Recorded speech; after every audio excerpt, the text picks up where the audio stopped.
멍에를 깨고 결박을 끊으시는 하나님이라는 제목으로 하나님 말씀 증거하도록 하겠습니다. 오늘부터 나움서를 보게 됩니다. 개요를 한번 살피겠습니다. 나움이란 이름의 뜻은 위로입니다. 그래서 오늘 부제도 위로죠. 위로 1, 2, 3 이렇게 나갈 것입니다. 위로. 하나님께서는 이 성경 말씀을 통해서 워드 플레이, 이 말장난 많이 하신다 그랬죠. 아재 개그 같이. 미가서를 보면은 미가서 7장 18절에 주와 같은 신이 어디 있으리까? 이게 이름 뜻이거든요. 그러니까 미가라는 이름 뜻이 뭐예요? 주와 같은 이가 같은 신이 어디 있습니까? 여호와 같은 신이 어디 있습니까? 이렇게 미가를 뜻을 아는 사람은 재밌죠. 이름 가지고 메시지를 증거하는 거 똑같습니다. 나홈서 3장 7절 보니까 내가 어디서 너를 위로할 자를 구하리요. 그러니까 너를 위로할 자, 너를 나움할 자가 어디 있느냐 이렇게 표현합니다. 그러니까 우리는 하나도 안 재밌는데 히브리 사람들은 이게 재밌거든요. 그래서 나움이라는 이름의 뜻이 위로입니다. 위로. 신약 성경에도 자주 나오는데 아십니까? 예수님이 갈릴리에서 사역 제일 많이 하신 곳이 어디예요? 가버나움. 그래서 가버나움이라는 건 뭐냐 하면은 가파르가 마을이라는 뜻이거든요. 가파르. 나움의 마을이라는 뜻이에요. 가버나움. 나움의 마을. 그러니까 위로의 마을 그런 뜻이죠. 가버나움. 뭐 별 관심도 없는데 하여튼 그래요. 위로의 마을 그런 뜻이라고요. 대상은 누구냐면 니느웨입니다. 그래서 짝으로 본다 그러면 이게 뭐 퀴즈 같이 말한다 그러면 나움하고 가장 연관성이 있는 성경이 뭡니까? 그럼 요나서예요. 요나도 니느웨를 향한 거, 나움도 니느웨를 향한 거. 100년 차이가 있습니다. 시간적으로 100년 차이가 있는데 요나는 멸한다 그랬더니 회개를 했고 나움은 멸한다 근데 그냥 멸했어요. 왜? 회개 안 했으니까. 그 차이가 있죠. 그래서 신학자들 사이에 이런 농담이 있습니다. 요나가 가장 좋아하는 성경이 뭐냐? 나움이라고. 그런 얘기가 있는데 뭐 자기들끼리 그럽니다. 시기는 언제냐? 아직 아수르가 망하기 전이에요. 망하기 전이기 때문에 아수르가 망한 때는 역사적으로 정확하거든요.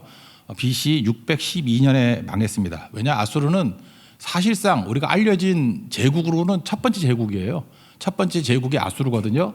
아수르 제국이 망한 해 주전 612년입니다. 그런데 이거 단서가 될 만한 게 또 하나 나오는데 3장 8절을 보면은 내가 어찌 노아몬보다 낫겠느냐 이렇게 나오거든요. 노아몬이라는 게 어디냐면 애굽에 있는 북부 나일강의 도시예요. 이게 헬라 시대 때는요. 알렉산더 대왕이 이렇게 정복하지 않았습니까? 그때는 이 노아몬이라는 도시가 테베로 바뀌었어요. 테베. 그리고 그 이전에 그 애굽 사람들은 뭐라고 불렀냐 하면은 룩소르라고 불렀습니다. 그래서 우리가 아마 그 뭐 역사나 이런 데 보면 룩소르 신전 유적 그런 거 많이 있을 거예요. 그 신전 유적이 엄청 많아요. 룩소르. 그게 노아몬이거든요. 근데 여기가 멸망당했다고요. 그러니까 이게 역사적으로 언제냐 하면은 663년인가 뭐 그럴 거예요. 663년. 그러니까 요 시기를 두 개가 이렇게 나오잖아요. 망하기 전 BC 621년. 그리고 또 하나 노아몬 망한 다음 그러니까 BC 663년 그 사이. 그러니까 BC 뭐 7세기 정도다 이렇게 생각하면 됩니다. 너무 자세히 하나? 하여튼 그렇습니다. 그러니까 요나하고 한 100년 정도 차이가 난다 그런 얘기예요. 1장에서 핵심은 성경 전체 핵심하고 똑같습니다. 7절과 15절이 핵심이에요. 7절은 구원이죠. 내용이 구원이죠. 하나님께서 우리를 구원해 주신다. 그래서 7절은요. 왜 유명하냐 하면은 종교개혁을 했던 마틴 루터가 제일 좋아하는 말씀은 아니고 항상 이렇게 메모해놓고 다니는 말씀이라 그래요. 이 7절. 그래서 종교개혁자 루터가 항상 이렇게 사인하거나 할 때 썼던 말씀, 붙들고 있었던 말씀. 그러면 이 나홈 1장 7절의 말씀을 듭니다. 1장 7절 한번 다 같이 읽겠습니다. 시작. 여호와는 선하시며 환난 날에 산성이시라. 그는 자기에게 피하는 자들을 아시느니라. 그러니까 뭘 좀 하려고 하는 사람들은 이 말씀 품어야 된다는 것입니다. 이거 외우고 기록하고 그럴 필요성이 있는 거죠. 그러니까 구원은 어디에 있어요? 하나님께 구원이 있다는 거죠. 예수님께 구원이 있다는 거죠. 여호와께 피하는 자에게 구원이 있다. 이건 뭐 우리 다 아는 얘기잖아요.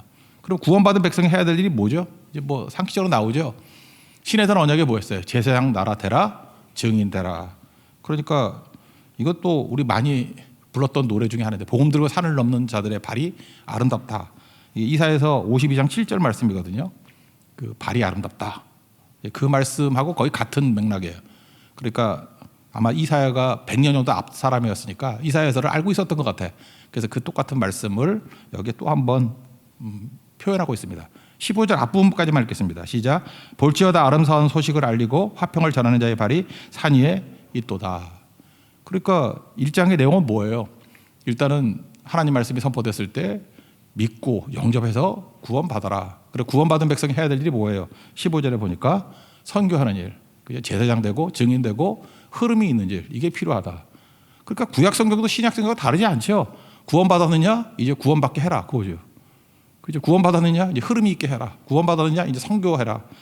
똑같은 말씀이라는 것입니다. 이게 시내산 언약이자 아브라함 언약이죠. 내가 너를 복의 근원으로 삼아준다. 그 다음에 할 일이 뭐예요? 창세기 12장 3절. 모든 족속이 너로 말미암아 구원받을 거라고. 복받을 거라고. 그러니까 구원받았니? 복받았니? 복받게 해. 그 뭐 요셉 설명할 때도 나왔잖아요. 복받았느냐? 다른 사람도 복받게 해라. 그때는 요셉한테 뭐라고 설명했죠? 너 훌륭해지라. 다른 사람도 훌륭하게 만들어라. 똑같은 얘기를 하는 거예요. 우리 성도에게는 그런 사명이 있다라는 것입니다. 그래서 두 가지 메시지 그냥 살펴봅시다. 첫 번째는 내용이 이거예요. 심판과 구원은 동시에 주어지는 거라는 것입니다. 거절하면 심판이고 여호와 의지하고 여호와께 피하면 승리가 있고 구원이 있다. 뭐 항상 있는 말씀 아니에요? 그러니까 심판 받으란 얘기예요. 구원 받으란 얘기예요. 구원 받으란 얘기죠. 하나님께 피하고 의지해서 승리하고 구원받는 종이 되기를 원한다. 이런 말씀입니다. 그래서 성경은 이렇게 접근해요. 문제로부터 시작하지 아니하고 하나님 묵상으로부터 시작됩니다.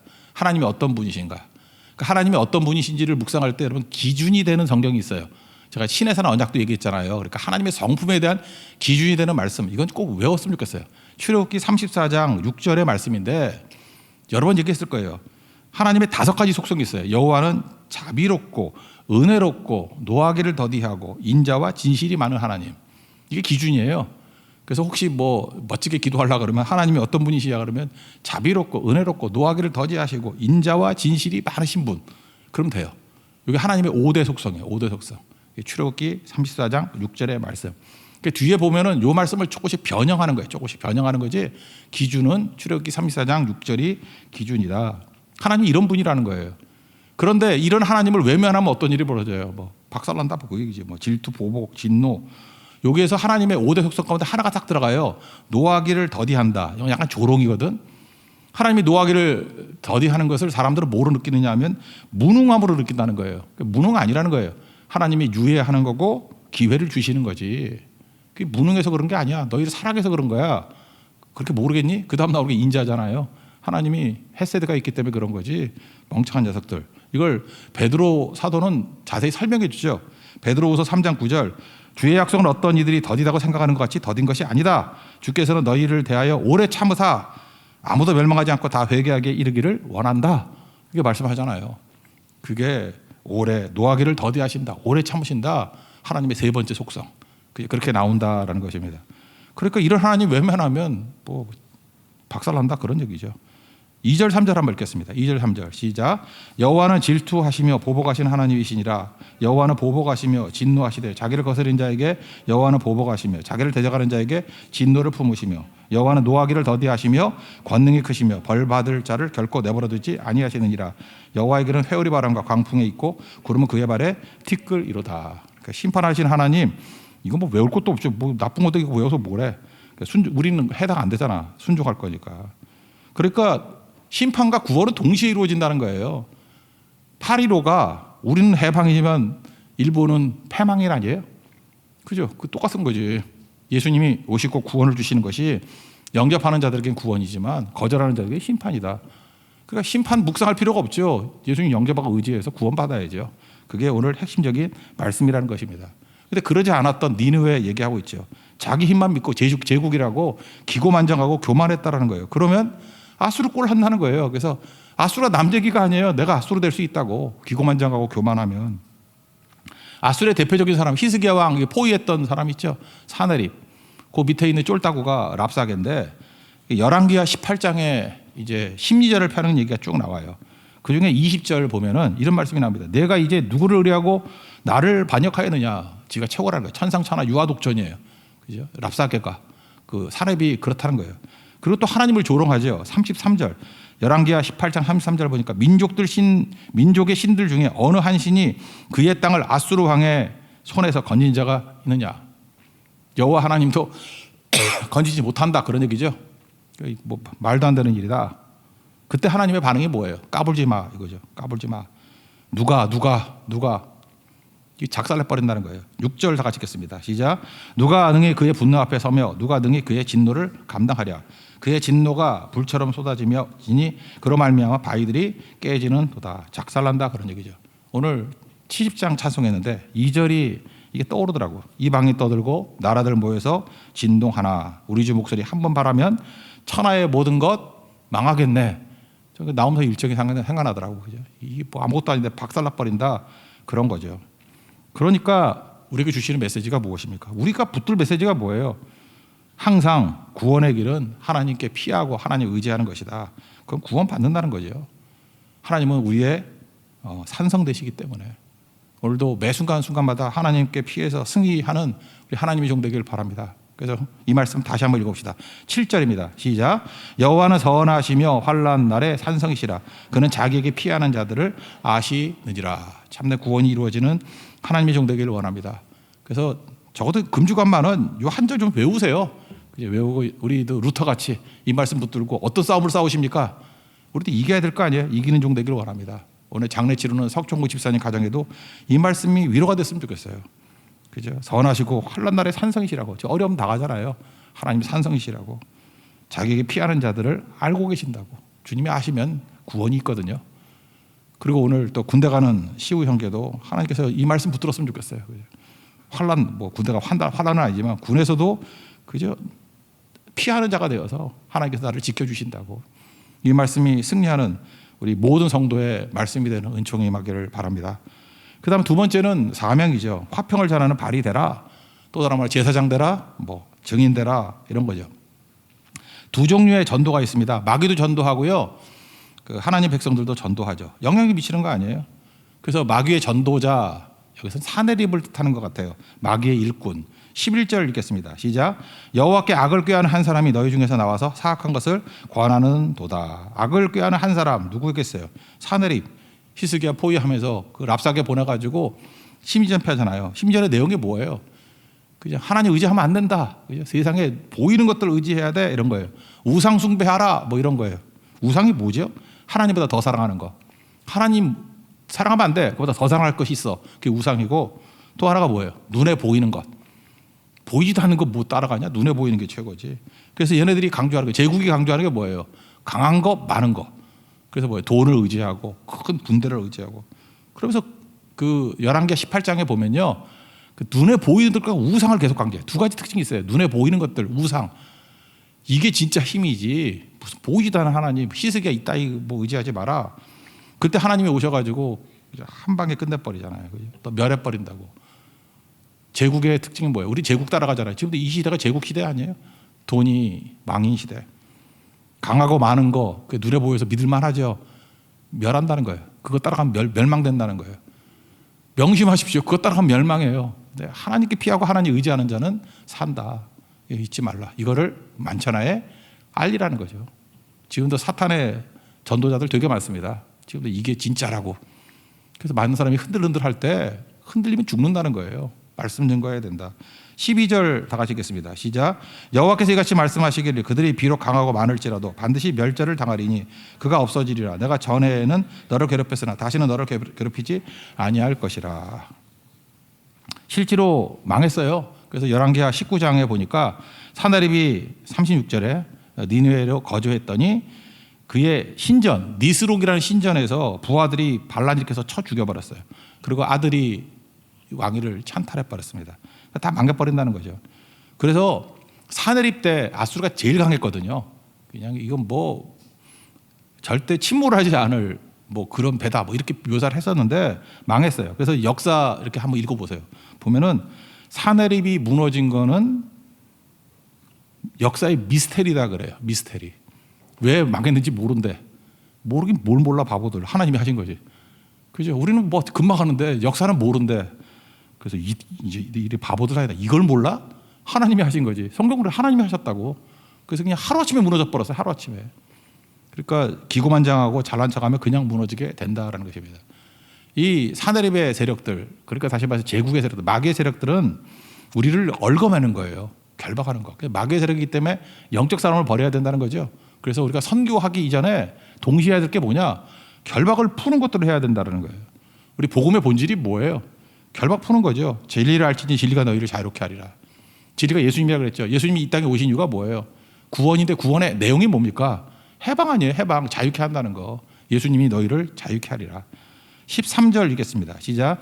이제 내게 지은 그의 멍에를 내가 깨뜨리고 내 결박을 끊으리라. 우리는 그 세상이 묶고는 마귀가 묶여준 멍에 이거 깨뜨려버려 결박 끊어버리는 것이 있어야 된다라는 것입니다. 그래서 성령께서 우리에게 오셔서 하시니 뭐 예수의 영이 성령이 결박 푸는 거 아니에요. 로마서 8장 2절 보니까 그리스도 예수 안에 있는 생명의 성령의 법이 우리 죄의 법이 있어. 사망의 법이 우리를 묶어놓고 있거든요. 여기서 우리를 해방하였느니라. 맨날 죄 때문에 죄책감, 그죠? 사망, 죽인다. 맨날 두려워 떨고 여기서 우리를 해방시켜 주신다. 이거죠. 요한일서 3장 8절 보니까 하나님의 아들이 나타난 것은 마귀의 일을 멸하려 하심이라. 그러니까 우리가 예수 그리스도의 이름의 능력으로 마귀를 멸하는 일들 반드시 이거 해야 된다는 것입니다. 누가복음 10장 19절 보니까 너희에게 뱀과 정갈을 밟으며 원수의 모든 능력을 제할 권능을 주었으니 너희를 해할 자가 결코 없으리라. 이렇게 권능이 주어졌습니다. 그래서 결박 풀게 만들고 마귀를 멸하는 거 이게 꼭 필요하다는 것입니다. 그러고 선교하는 거죠. 그러니까 우리 해방자라는 거예요. 해방자. 14절 읽겠습니다. 시작. 나 여호와가 내게 대하여 명령하였나니 내 이름이 다시는 전파되지 않을 것이라. 내가 내 신들의 집에서 새긴 우상과 부은 우상을 멸절하며 내 무덤을 준비하리니 이는 내가 쓸모없게 되었습니다. 내 이름을 지워버린다는 거예요. 우상의 이름들 뭐 아수르의 이름도 다 지워버리게 된다. 그래서 마지막 핵심이 뭐냐? 복음 전하는 자 되라는 거예요. 복음 전하는 아름다운 발이 되라. 우리는 입이 튼튼하죠. 우리 성도는 입도 튼튼해야 되지만 발이 튼튼해야 돼요. 발이 가야죠, 발이. 그래서 마귀는 우리의 발을 막아버리는 거예요. 그래서 우리 성도의 삶에 발을 중요시하는 거예요. 성교의 발. 요나 안 가잖아요. 발이 어디로 가요? 타시스로 가잖아. 발이 성교지로 가라니까 니누에로 가야 된다니까요. 발이 안 되니까 물고기 뱃속에 들어가잖아요. 이번 고성 성교 가죠. 뭐 말로는 그래요. 기도한다, 뭐 사랑한다, 막 좋아한다. 더 중요한 게 뭐예요? 발이 가는 거예요. 발이. 그래서 복음 전하는 자의 발이 어찌 그리 아름다운고 그러잖아요. 그 이사야서 52장 표현이거든요. 발이 아름다워야 된다는 거예요. 15절 다 같이 읽겠습니다. 시작. 볼지어다 아름다운 소식을 알리고 화평을 전하는 자의 발이 산 위에 있도다. 유다야 내 절기를 지키고 내 서원을 갚을지어다. 악인이 진멸되었으니 그는 다시는 내 가운데로 통행하지 아니하리로다 하시니라. 절기를 지킨다 무슨 뜻이에요? 예배드리라 그런 뜻이고요. 서원 이게 뭐예요? 약속이죠. 언약의 약속. 흐름 있게 하는 거. 그 약속을 다 지키라. 그러면 승리할 수 있다. 그런 거죠. 저는 한 사람 소개하고 싶습니다. 그 네덜란드 사람인데 그 2차 대전 때 우리가 네덜란드에서 기억되는 사람이 제랄리인가 안내죠. 안내 일기. 또 하나는 코리 텐붐이라는 분이 계셔요. 이분은 시계방 하는 분이었는데 1940년도부터 5년인가요? 뭐 4년 정도인가? 유대인들 이렇게 숨겨줬어요. 죽어가는 사람들. 그러다 발각이 됐네. 그러고 난 다음에 수용소에 끌려가가지고 고초를 엄청나게 했습니다. 네덜란드 사람이에요. 화란 사람. 히딩크의 나라. 아버지 죽고 언니 죽고 되게 고난 많이 당했습니다. 너무너무 힘들어가지고 그냥 기도하는 사람이었고 예배드리는 사람이었는데 뭐 감옥에 이렇게 벼룩 같은 게 많았대요. 뭐 빈대인지 벼룩이 너무너무 힘들어가지고 하나님 이 감옥 너무 힘듭니다. 근데 기도를 하면 할수록 뭐 벼룩이나 빈대가 더 많아졌대. 근데 그게 좋은 거였죠. 간수들도 안 오더래. 벼룩이 많아지니까. 그래서 마음껏 벼룩과 함께 예배드렸다 뭐 그런 얘기도 나오고 뭐 그런 거였어요. 그분이 썼던 책이 있거든요. 그 책 이름이 주나의 피난처인가 뭐 그럴 거예요. 그죠? 주는 나의 피난처. 유명한 책입니다. 주는 나의 피난처. 뭐 읽어보셨을 거예요. 한 반쯤 읽었을 건데. 거기서 그런 걸 봤어요. 개미 한 마리가 있는데 뭐 이렇게 떨어지고 위험 속에 있더라는 거예요. 그랬더니 조그만 구멍 속에 이렇게 숨는 데가 있더라는 거예요. 그때 개미 보고 은혜 받은 거예요. 저 미물인 개미도 피난처가 있구나. 하나님께서도 나의 피난처가 되어 주신다. 그래서 숨고 그랬죠. 하여튼 그래서 천신만고 끝에 이제 뭐 풀려났습니다. 그리고 독일 망했잖아요. 그 다음에 이분이 어디 가서 전도를 했는지 알아요? 자기가 구원 받았기 때문에 자기 원수를 향해 가는 거예요. 독일 가서 전도했어요. 독일 가서. 물론 그 네덜란드어하고 독일어하고 80%가 똑같아요. 제 친구가 김병국 교수라고 있는데 독일어 되게 잘했거든요. 근데 3개월 가서 물론 언어 천재지만 3개월 가서 이렇게 공부했더니 네덜란드어로 또 시험도 보고 그러더라고. 그러면 저한테 그러더라고요. 한 80%좀 비슷하다고. 그러니까 독일 쪽에 가서 이제 복음을 증거한 거예요. 그때의 원수들 증거하고 막 그랬다는 거예요. 근데 어떤 교회 가서 이렇게 말씀을 증거하는데 어떤 사람과 눈이 마주친 거예요. 그 누구냐면 간수였대요. 원수 같은 간수. 뭐 이런 거 설명해도 되나 뭐. 하여튼 그 고문을 가 있는데 그 뭐 여자분 이렇게 수치스럽게 옷을 다 벗기게 만들고 난 다음에 책상에 올리고 해서 수치스럽게 만들었던 그런 고문했던 사람이 있더래. 그 사람도 깜짝 놀란 거죠. 서로 놀란 거지. 가서 안아주고 용서해주고 그분 또 예수님 영접하고 변화되고 뭐 그런 얘기들이 쭉 나와요. 주는 나의 피난처. 책 안에 다 나오는 얘기들이거든요. 이분이 원수들을 향해서 독일에 가서 복음 증거해서 진짜 엄청나게 많은 영혼들을 살렸다고. 저는 사실 그 전도 그럴 때 주는 나의 피난처 이거보다 가슴을 더 뜨겁게 하는 건 없는 것 같아요. 그죠? 내가 뭐 좋아하는 거, 요나의 한계를 뛰어넘는 거죠. 진짜 나음 같은 마음으로 이렇게 다 멸망할 백성들을 향해서 나아가서 건져내는 거, 그게 꼭 필요한 거죠. 저는 사실 뭐 유럽에 가본 적이 없습니다. 가본 적이 없는데 혹시 네덜란드를 간다 그러면 여기도 혹시 그 암스테르담 가실 분이 있으면은 맨날 그 안내 집만 가지 말고, 그죠? 안내 난 별로 안 좋아해요. 11조도 안내, 뭐 감사금도 안내, 그래서 별로 안 좋아하는데, 예. 이 코리템붐 하우스 여기 한번 가보세요. 거기가 이름이 하이딩 플레이스래. 피난처. 하이딩 플레이스. 거기 살던 집. 그렇게 사진 보니까 있더라고. 정말 가고 싶어요. 여기 한번 가보고 싶다고. 거기서 이 조그만 집에서 어떻게 그렇게 많은 유대인들을 숨겨줬고 또 잡혀가면서 또 했던 일들. 이 코리템붐 여러분 꼭 마음에 품었으면 좋겠어요. 코리템붐의 메시지가 두 가지 메시지 다 있는 거예요. 하나님께 구원받은 백성이 감격을 가지고 복음 증거하는 거. 오늘 그게 나홈서 1장의 내용입니다. 7절과 15절을 중심으로 구원받았습니다. 이제 복음을 흘려보낼 수 있는 우리 하나님의 거룩한 종 되기를 축원합니다. 우리 자리에서 일어나겠습니다. 그렇게 살아가리. 우리도 복음 안에서 살아가는 종 되기를 원합니다. 그렇게 살아가리.